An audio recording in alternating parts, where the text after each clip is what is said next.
যখন এই যে এটা স্পিন করে বা ঘোরে, এই ব্যাপারটা বাচ্চাদের দেখতে অনেক ভালো লাগে এবং ওরা অনেক বেশি এনজয় করে এই ব্যাপারটা।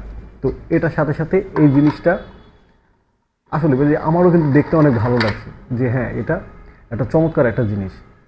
প্লাস এগুলোর মধ্যে বিভিন্ন আকার আকৃতির ওরা আকার আকৃতিটা অ্যাটলিস্ট জাজ করতে পারবে, এটা বড়, দেন তারপরে একটা তারপরের সাইজ, তারপরের সাইজ এবং সবশেষে সবার সাইজ। দেখা গেল যে সামহাও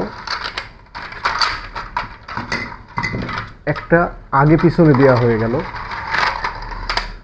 ওরা কিন্তু এটা বুঝতে পারবে যে না, এটা তো আসলে এটা এখানে যাওয়ার কথা না, এটা যাবে এখানে। তার মানে এটাতে ওদের প্রবলেম সলভিংয়ের যে স্কিলটা সেটা কিন্তু অনেক আর্লি ডেভেলপ করা পসিবল। আর আরেকটা জিনিস সেটা হচ্ছে আপনি নর্মালি যদি বাসাতেও জাস্ট এভাবে খুলেও রাখেন, তাহলেও কিন্তু বাচ্চারা এটা কিভাবে কাজ করে সেটা করার জন্য কিন্তু উদ্বুদ্ধ হবে।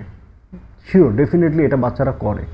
তো এই ব্যাপারটা আসলে আপনারা একটু মাথায় রাখতে পারেন। মানে বাচ্চাদের খুবই পছন্দের এবং খুবই মজার একটা খেলনা হচ্ছে এই রেইনবো টাওয়ার।